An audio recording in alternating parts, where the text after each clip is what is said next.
বৈষম্য বিরোধী ছাত্র আন্দোলনের সমন্বয়ক হাসনাত আব্দুল্লাহ এখন সুস্থ আছেন। কেবিনে পাঠানো হয়েছে তাকে। আরও 2 জনের মাথায় অভ্যন্তরীণ রক্তক্ষরণের কারণে তাদের অপারেশন লাগবে বলে জানিয়েছে ঢাকা মেডিকেলের চিকিৎসকরা। রোববার সচিবালয়ে আনসার সদস্যদের সাথে সংঘর্ষে আহত হন তারা। আইন উপদেষ্টা আসিফ নজরুল বলেছেন, বিশৃঙ্খলা সৃষ্টির উদ্দেশ্যেই আনসারদের ছদ্মবেশে যারা হামলা করেছে তাদের সবার বিচার হবে।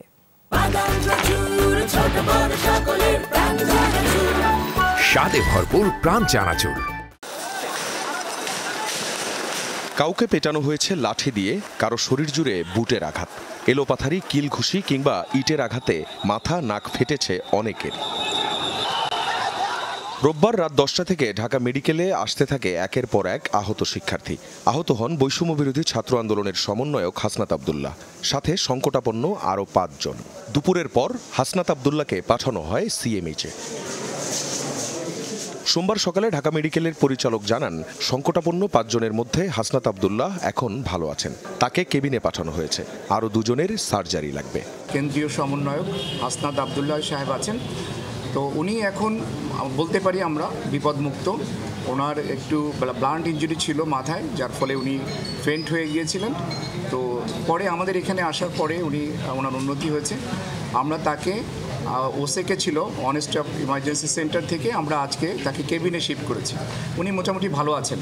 তবে আমাদের সাথে এই 5 জনের মধ্যে 2 জন তাদের সার্জারি লাগছে। নিউরোসার্জনরা একজনকে অলরেডি ওটিতে নিয়েছেন, আর একজনকে নেবেন, আজকেই তাদের সার্জারি করবেন।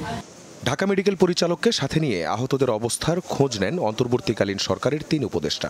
তাদের সর্বোচ্চ সুচিকিৎসা হচ্ছে বলে নিশ্চিত করেন উপদেষ্টারা। আইন উপদেষ্টা আসিফ নজরুল বলেন, আনসারের ছদ্মবেশে রোববার হামলা করা হয় শিক্ষার্থীদের ওপর। আমরা মনে করি কালকে আনসার বাহিনীর ছদ্মাবরণে যারা এসেছিল, কোনো দাবি আদায়ের এজেন্ডা তাদের ছিল না। দাবি আদায়ের এজেন্ডা হয় আলাপ আলোচনার মধ্যে দিয়ে।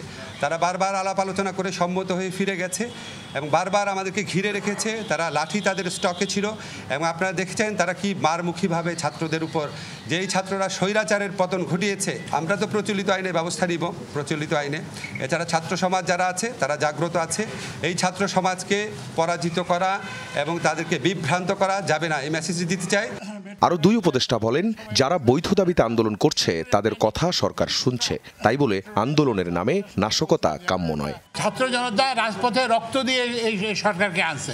সুতরাং কেউ যদি মনে করে এটা বানিয়ে ভেসে আসা সরকার না, তো সুতরাং এটা আমরা যে কোনো জাতীয় এটা জনপ্রত্যাশার সরকার, এবং আমরা সরকার জনপ্রত্যাশাকে মিট করার জন্য যত কঠোর ব্যবস্থা হোক আমরা নিব। বিদেশি সাহায্যদানকারী প্রতিষ্ঠান আছেন, অনেক দেশ আছে যারা এগিয়ে এসেছেন এবং তারা এই ছাত্রদেরকে সাহায্য দেওয়ার জন্য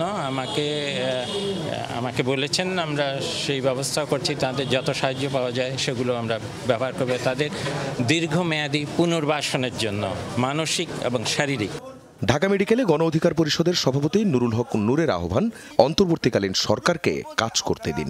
আগামী 1 মাস দাবি দেওয়া নিয়ে আন্দোলন করেন না। আখলাকুস সাফা, যমুনা নিউজ, ঢাকা।